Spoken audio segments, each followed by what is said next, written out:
ngasi phongkhiba tongan pausi sing amadi social media dagi lokhatchaba pausing gi update pijari ahanbada maruoiba pau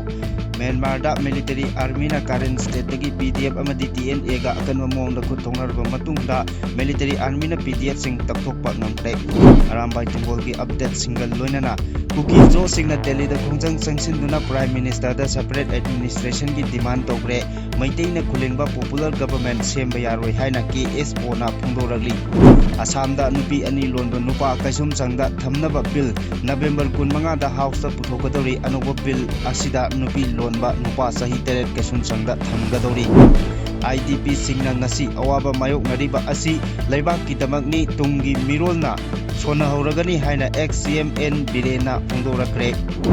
Taliban na Pakistan da turelgi ising thingakadori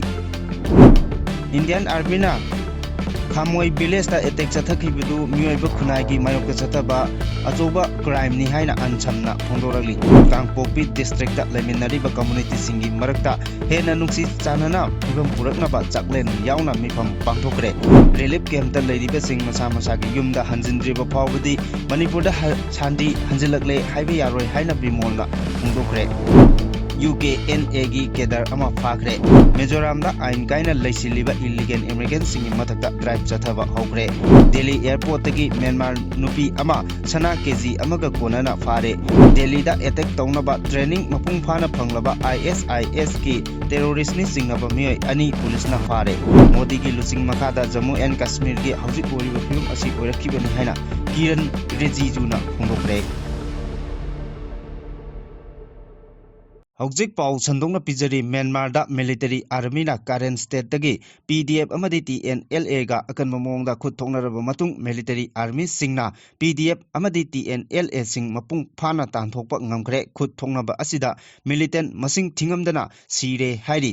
Current National Union KK Park situation gi pumloi loiraba mafam sing social media da viral oirakare ayamba mafam sing mi amata laikhidre Myanmar gi current state da leiramba rebel group ki laloba singbu military junta amadi punna thabak tawminariba lanmi singna punna chanminaduna takthokpa ngamkhibani hairi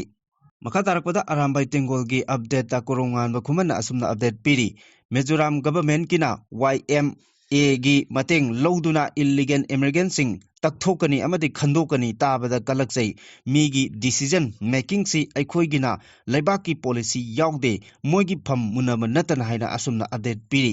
Delhi da leiriba Kuki-Zo singna Delhi gi jantar mantar da separate administration demand tawduna Khongjang Kansinkhre loinana Prime Minister da memorandum su pisinkre Popular government is for justice separate administration is true justice haiba theme da Kuki Students Organization KSO na Delhi and NCR na sinduna Nungthilpung anidagi nungthilpung manga fawba Delhi gi jantar mantar da Manipur da Kuki-Zo miyam gi oiba separate administration demand tawbaga loinana Manipur da Meitei na dominate tawba popular government ama sembagi mayokta Khongjang Kansinkhre Khongjang aduda Delhi da mahai tamduna leiriba amadi atai thabak tawduna leiriba Kuki-Zo singi nupi nupa kayana saruk yakhi Khongjang asida saruk yakhiba singna Manipur da popular government ama sembana achumba wayal Punnba Ngmloi achumba wayal di Kuki-Zo gi oiba separate administration ama leiba khaktada oigani haiba kholau amadi play card sing sizinaki tungda demand Nepal yauba memorandum amasu prime minister da pisinki prime minister da pisinki ba memorandum aduda taliba demand sing didi me lisingane kulhumdoi dagi Kuki-Zo miyamgi mathakta ot naiba chathariba kaya asigi matangda thigatpaga loinana rule of law lei haiba miyamda thajanaba akhanaba quality judicial natraga quisi judicial mechanism ama establish tawgadabani Kuki-Zo gi oiba separate administration ama masagi legislature leijaba union territory amagi mawongda pigadabani Manipur da chapchaba political solution ama laktriba phawba leiriba PR lengak asi adumak lehankhigedabani masi natana majoritarian structure amagi makhada lengak lehanba yaroi Kuki-Zo gi lanjenariba IDP singda matik chaba compensation pibaga loinana relief camp ta leiriba nupi amasung mahiroi singi akhanaba thorang lokhakadabani loinana Kuki-Zo amasung Meitei na khundariba mafam singi marakta leiriba buffer zone sing ningthina maintain tawgadabani haiba demand sing asini KSO Delhi and NCR gi president Pauza Khup Guitena Kuyekpiduna Prime Minister the Pisin Kiba Memorandum Aduda Manipurgi crisis asi regional natraga ethnic issue nate masidi republic ta moral amasung constitution oina Singnabani haiba wafam su palli loinana sahi ani helaklaba matam asi fawba Manipur da khundaminariba Kuki-Zo miyamgi mathakta atamnana mihat mipun chathabaga loinana yumgi kai church kaya mai thakibagi thawongna aki tujungba poktuna ngasi phawba masagi yumda changba ngamdana lanjenaduna miyoi lising kaya hingli majority oriba maiteina khulingba Manipur gi lengaki makhada Kuki-Zo miyamna makhatana leiba amadi maiteiga punna hingminaba haibasi oithoklaroi maram asina Kuki-Zo miyamgi oiba Masagi legislature lejaba separate administration natraga union territory ama leiba haiba asina matam chupagi oiba phurup kangluki marakta nungsi chanana leminanabagi pambai ama oithokani amadi Kuki-Zo miyamna tangdu leitana hingba ngamgani haina prime minister gi pungning singsingrei Sahi Sudringaida Mayum Panba Amasung Nupana Nupi Ani Lonba Tingnabagi Matangda Assam Lengana Akanaba Thorang Ama Lakut Kadori Silchergi Police Parade Ground the Pangthokpa Thoram Amata Wangang Kibada Assamgi Chief Minister Hemanta Biswas Sharmana Hai Kibada Sahi Sudriba Angang Singna Mayum Panba Amasung Nupana Nupi Lonba Tingnabagi Legislation Ama Handak Pangthokadoriba Assam Legislative Assembly gi Mifamda Pukhalagani Haukiba Sahi Mari Makai Rom Lengakna Akanaba Lokatkiba Maramna Assamda Nupigi Mayokta Chathaba crime gi chang hantharakle mamangda Nupigi Mayokta Chathaba crime lak ama makai rom thoklambadu lising nifu romda hantharakle Nupi singbu aki akhang leitana chathok chasin tawbaga loinana masagi mathau pangthok jaba ngamhannabagi pandamda akhanaba thorang asi lokalakbani hari ngangna makhatana phungdokpada November thada pangthokadoriba assembly gi mifamda lab jihad amasung Nupana Nupi lonba thingnabagi bill puthokduna pass tawnaba pandam thamli anoba bill asida Nupi lonba nupasing sahi teret kasum sangda namchingani cha bagan da thabak suriba sinmi singda lamgi mapu oinabagi right phanghanaba legislation amasu assembly da puthoknaba khanari haiki Assam Lengang na Paikhat Liba Atei Atopa Thorang Singi Matangda Paladuna Barak Tampaktagi Guwahati Fawba Lupa Karol Lising Kuntra Manga Rom Sangna Anogba Lambi Ama Semnaba Thorang Tauri Senba Sahi Asigi Manungda Delu Airport Mapung Phana Semgatnaba Pandamsu Thamli Barak Tampaki Tongan Tonganba Mafam Singda Maru Oiba Project Kaya Paikhatnaba State Lengang na Center da Proposal Thakre Ayaba Hek Pirakpaga Barak Tampaki Tongan Tonganba Mafam Singda Semgat Sakatpagi Thorang Lokatlagani Silchar Taunda traffic jam thokbagi chang hanthanabagi matangda lupa karor chatruk yangkhai changna flyover ama December thada chanaba pandam thamli hainasu phongdokhi Relief camp sing da leiduna awaba kaya mayok nariba internally displaced person sing IDP sing asi masagi lanai gi oiba thabaki yum thadoktuna leiba amata nate Manipur imagi damakni leibak kini ngasi awa mayok nariba IDP sing tungi mirolna sona hoduna lehoragani haina hanagi chief minister Nongthombam Birena phongdokre uripok apunba loop amasung uripok apunba nupi loopna senduna Imphal West ki Langol ningthau laibungda pangthokhiba lamboi khongnang khong amasung Langol Laima Kulen da hangba relief camp da leiriba IDP Ningol Singbo Chakobagi Thoramda Hanagi Chief Minister Nongthombam Birena Mathaki wafam asi phongdokladuna mahangna makhatana hai ipa ipugi kathokpana ngasigi Manipur asi leiribani ngasi tumpham chafam khangdana leiriba IDP sing asisu laibaki damakni kaidownungda pukning sonthabiganu Manipur da mahangna lusingba lengak leiringai matamda IDP sing masa masagi yumda hanjil hannaba thorang kaya lokhatlami sugunugi serowda IDP singi yum kaya saba horamle Masagi mayummaktada changbadi luriba mafamsingda leiba IDP singi oina matam kharagi lehana bahaiduna kumbidasu yum kaya ama saba horamle adubu president rule lengak asigi manungda hana paikhalamba thabaksing asi makha chathadana chap leptuna leibugum tawri adubu popular government leiba leitaba thidana aikhoina miyamgi relief camp ta leiriba ichil inauk singi damak matam chupada Sogatpham thui mahak masa chief minister oiba oidabaga mari leinade mahaki maikeidagi IDP singi angamba mateng pangduna lakli makhatana su mateng pangkhigani haiba wafam thamki uripo apunba loop amadi uripo apunba nupi loopna IDP sing marakta ana ayek yawrakpa amadi mahi masing tambagi yauna angamba thabak kaya amasung lokhatuna lakli haina singtharaduna IDP marakta aruba anaba layingbagi darkar oirakpa mahi masing tambagi matangda oiro uripok apunba lup amasung uripok apunba nupi lupka pau phaunabiu mahaki maikaidagi angamba mateng pangjage hainasu hanagi chief minister Nongthombam Birena Phongdokhi loinana ipa langgol ningthau amasung ima langgol laimanasu IDP singbu matam pumbada thawjal pibiba oisunu haina phongdokhi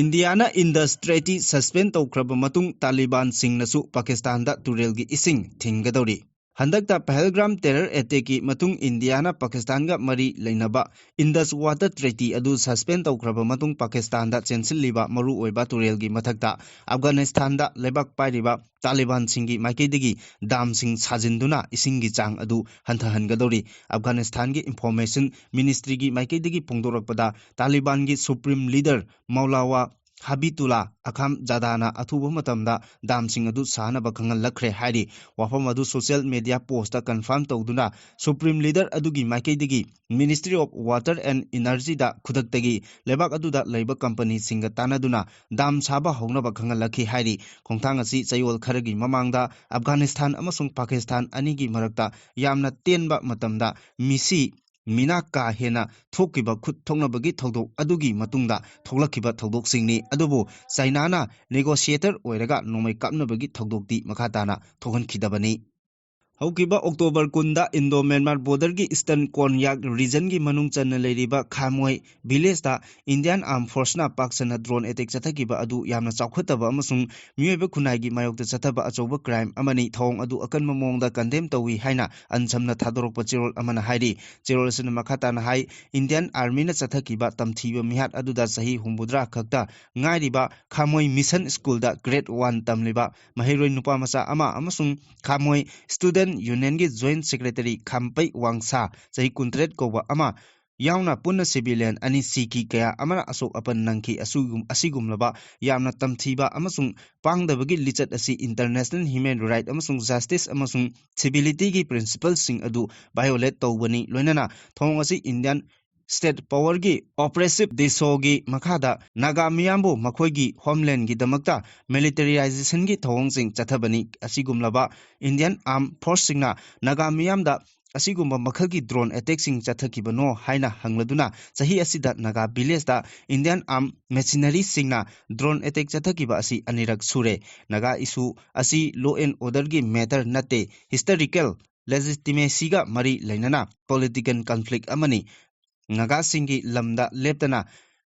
militarization amasung mathong maram khangdana khulai paidaba misam miyamsing hatpa dopagi thawngsing chathaba asi state terrorism gi thawngni Naga miyam gi self determination peace and justice ki political aspiration gi rightsing adu namthanaba honabani Indian Army na chathakiba ka henba thong aduda laikhidraba imung manunggi awabada saruk yari makoina kathokiba adu kaidongaida kawroi imaginary boundary line da leiriba Naga miyam nasu amato oina punsinduna aikhoigi cause asigi damak punna leminaba appeal tori Naga singna justice peace amasung political recognition gi damakta chathariba struggle asi nongmai maru drone amasung sophisticated weapon singna kaidongai desu manghanba ngamloi haiki hiramasi gi matangda United Nations Organization International Human Rights Organization singna miyeng changduna India government na subcontinent asida struggle toriba miyamgi apambabu namthanaba khulai oina sijinariba draconian law amasung oiriba apspa asi thupchin khinaba khut thingjinbiu Naga Student Federation gi maikai su apspa repeal tawdriba fawa Indian Armed Force ta makhal amatagi corporation piraroi haina laukthokre Kangpokpi district leiminariba tongan ba community singi marakta hena nungsi chanaba phibam ama puraknabagi damakta cycle kendra gi MLA Hofkhilet Kipgena yumbu oiduna saklen yauna mifam ama pangthokre Mifam aduda Kangpokpi district manung chanba Henbung amasung Sada Hills ki tongan mafam singda kundariba Nongmei Naga village leader sing Sada Hills Chief Association ki mihut sing amasung Kuki-Zo community ki mihut kya su saruk yaki mapung oina mifam aduda Songloi Parengpa Singai Namdai Nunggai Namching Namthingjang Khonglong Part 2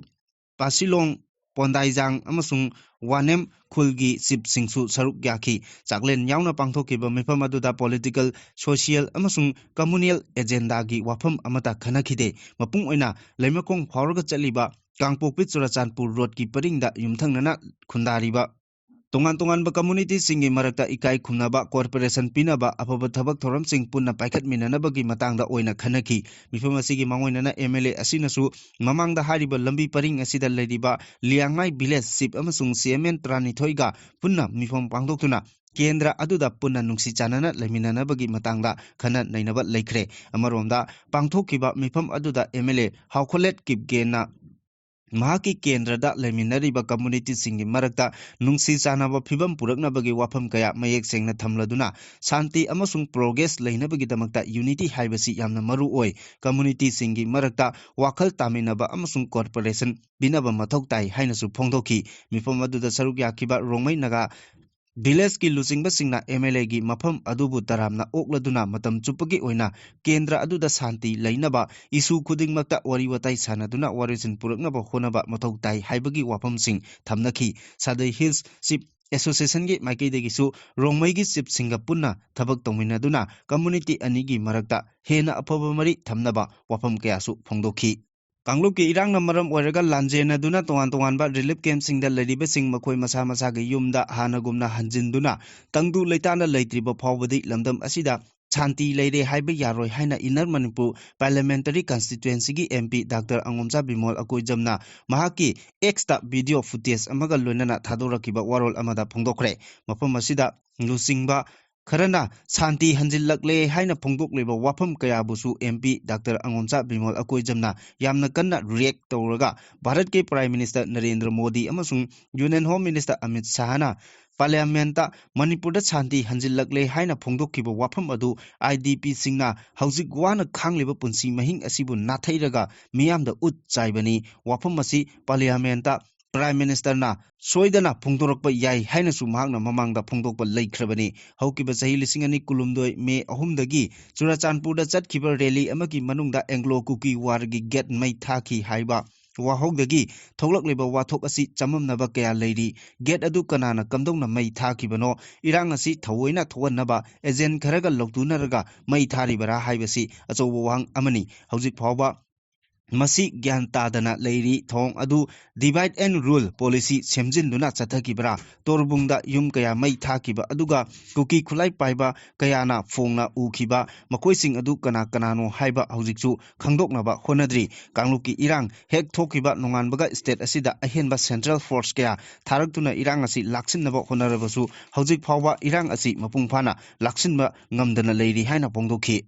Security Force na Churachandpur District ki manung chanba all Genmol da chathakiba operation da Nansu group ama oiriba UKNA gi kedar ama fare mamingna Haumin Thang Haukip sahi tara nipal khul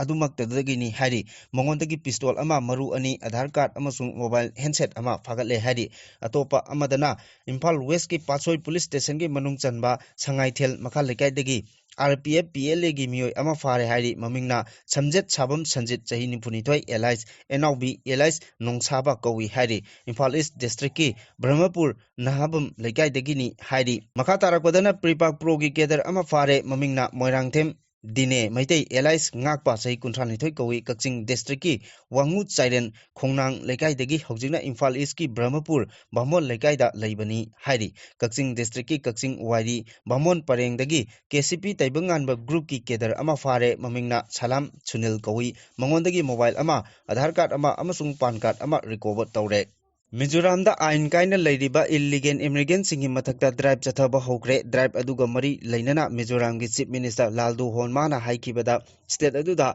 valid oiba permit yaudana ain kaina changsilliba non tribal residents sing amasung illegal immigrant singi mathakta eviction drive chathakiba asida young Mizo association na mapung phaba corporation pibinaba appeal tawkhre Manipur gi border maya nakna leiba Aizawl district ki Sakwaidaida Pangthokiba Young Mizo Association ki General Conference amada Charuk Yaraduna Mizoram ki Chief Minister asina haikibada state aduda leiriba valid oiba permit paidaba non tribe residents amasung illegal immigrants singi matakta drive chathanabagi matangda handakta Prime Minister Narendra Modi amasung Union Home Minister Amit Shah ga unaduna khana nainakiba leire hairiba drive asi Aizol gi jaga kharadadi hana chathakiba hokre Bengal Eastern Frontier Regulations BEFR of Nisingam Chanipan Humudra Humdoi gi Makada ILP asi state aduda leiriba tribal community sing amasung makhoigi land sing ngak chenabagi damaktani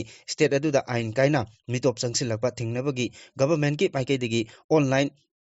ILP system launch taukibasu laikhrabani government na state aduda ain kaina laisilibasing takthoknaba chathariba eviction drive asida young mizo association gi members sing yauna local amasung village council na mapung phaba corporation PBU haiki state aduda illegal settlement sing takthoknaba honariba adugi matakta ain kaina national highway da infrastructure kaya sajilibasing adugi matangdasu wafam kaya thamladuna state asigi national highway 306 asi 4 lane onthoknaba honabada compensation ki chayenaba amasung forest ki clearance launaba honabada achoba khudongchadaba kaya mayoknare maram aduna lambi sembagi thabak asi thintahale Tripura dagi gas pipeline construction amasung Indian Bangladesh border da trade facilitation center sanaba honabadasu forest clearance na maram oiraga thabak pumnabak thintahale haiki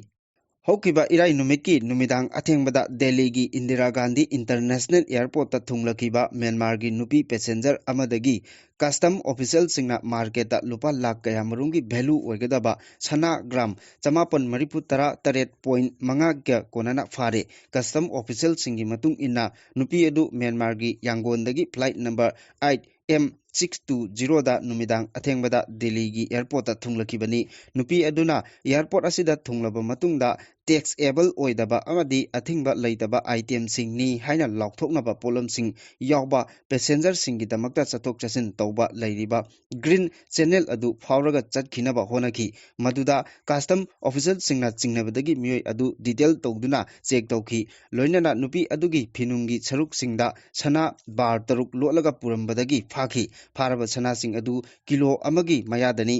Kudakta Custom Department na sana sing adu phajin kibagal loinana Custom Act 1962 gi makada mari lenaba act singi makada case ama register tawkre Custom official singi maikaidagi phongdorakpada hairakpa wafamna Custom Act asigi makada laukthokta pochai sing natraga lamkhai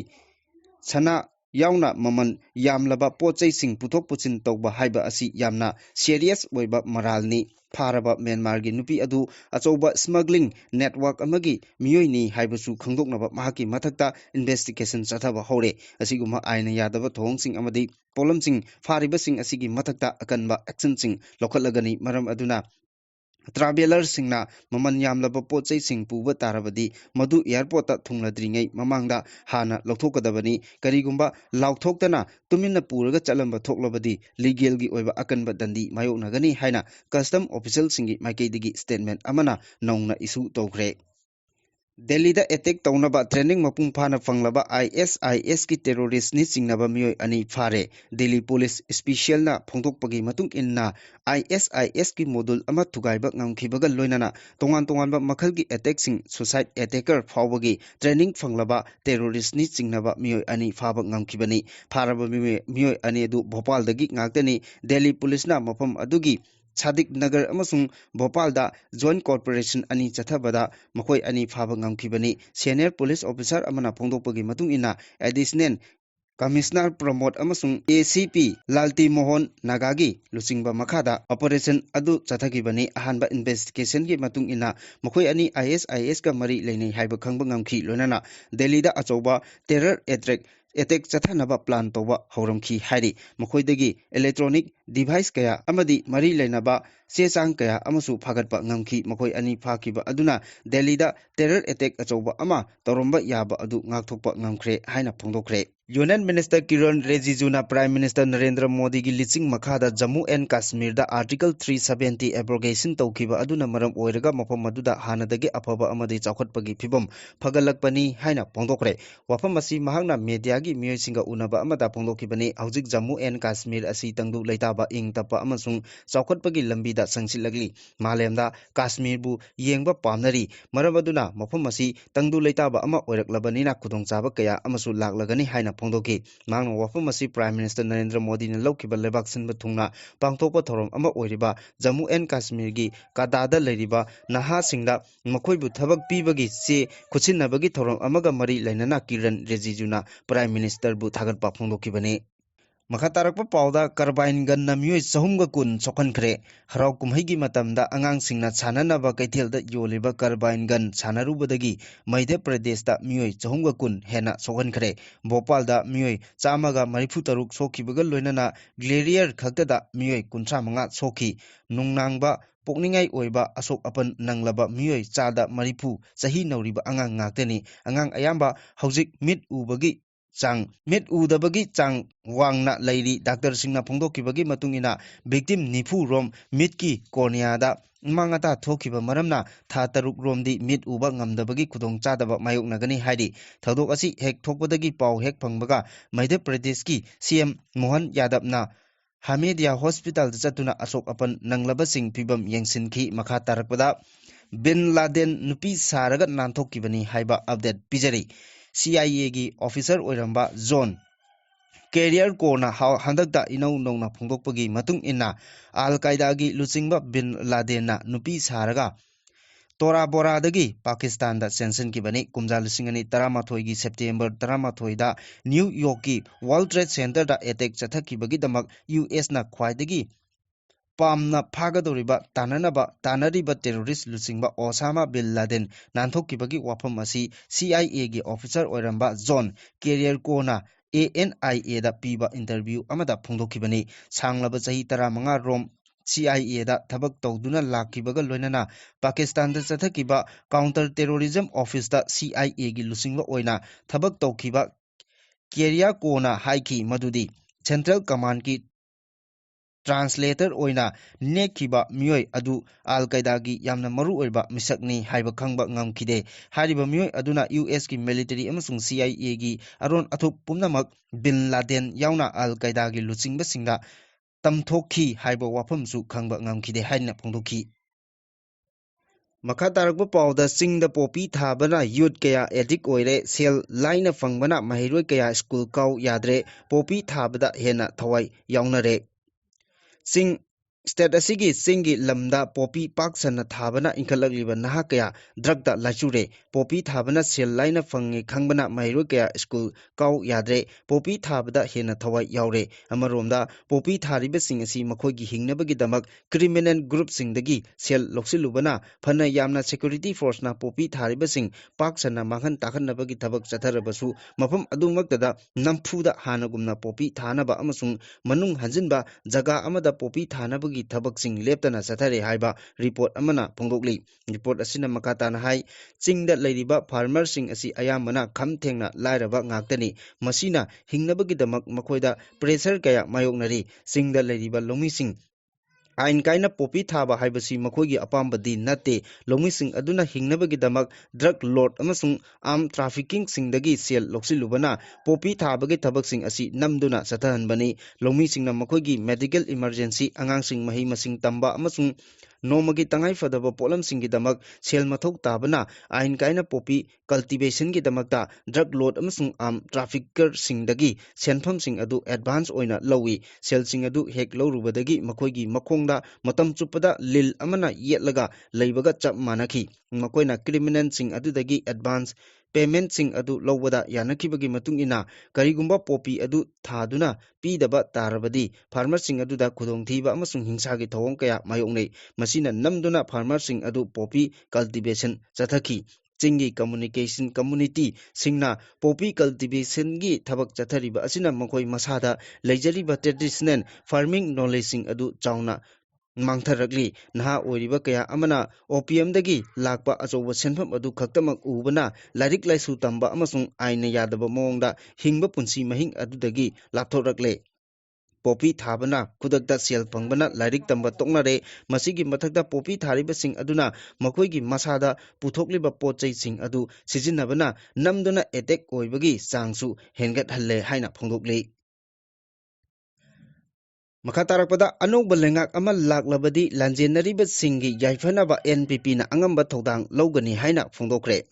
Karigumba state asida nongna lengak ama laklabadi irang asina maram oraga lanjenaribasingi yaifanaba National People's Party NPP na angamba thogdang loduna honagani haina party asigi Manipur State Unit ki President Yumnam Joy Kumar na phongdokre. Imphal West District ki Lamboi Khongnangkhong amasung Langon la leiba khulenda changjapam loduna leiriba ningol singidamak uripok apunba loop UAL amasung uripo apunba nupi loop na sinduna Langol Ningthok Laibungda pangthokpa chakobagi thoramda mahangna wafam asi phongdokhibani lengakna lanjenariba singidamakta pre-fabricated house khara saba asina mayum makai thadoklaga relief camp da changjapam lawriba mioising punsi chupa lehanaba irang asina maram yagadaba nate mioiba aikoigi apambadi isagi yumda nungaina pothaba amasung tangdu leitana hengba aduni chai ani helaglaba irang asina maram oiraga relief camp amadi pre-fabricated house da changjapam lawriba singidamak lengakna akhannaba thorang lokotpam thui haina phongdoki. Makha tarakpa aroiba pauda isanupa Alex pu nongmaina kaplambada chenaba mioising athubada phaduna maralgi matung ina phangpham tokpa cherak phanganbiu haina phongdorakli. Tha asigi kunitoida Kumbi Assembly Constituency ki manungda leiba Saiton Kaithelda isai nongmai gi thorom ama pangthoklingaida Kumbi Municipal Council gi Ward number 5 Thong Lekaidagi Nongmaithem Alex Sahi Kulumdoi Apokpa N Achouda Nongmaina kaplambani haiba khudakta hathengnana chenaba mioi athubada phaduna maralgi matung ina phangpham thokpa cherak pibiu haina Alex ki apokpi N Bineshori na phongdorali thodo adugi matangda chagi gi ahalamansing yauna pangthokiba paugi mipam amada Alex ki apokpi mamana hai pawmisingda phongdokpada mahaki machanupa Alex bakery da acha athak saba yauduna imungi leita laira mateng pangduna lejabani numit aduda lekai mamanaba singa loinana Saitonda isai yengba chatkibani adubu machanupa Alex makhongi oithangba khujeng mathakta khongi khuraida nongmaina kaplamle haiduna mamanabana athengbada ahingda pau hairakpadagi Saiton tana chakhi mahangna makhatana hai thodok adugi matungda phagak chau ikhai police station da report amasu thagatlamki achokpa machanupa police district hospital Bisnupur da pukhatki makhatana Jenims da amuk refer tawraba matung Rims hospital da amuk mathang refer tawraba matungda hojik amuk sija hospital Langol da operation tawnabagi leiri hairaduna machada nongmaina kaplamliba mioi adu athobada phaduna logi oiba cherak pibiu hainasu apil tawrakli.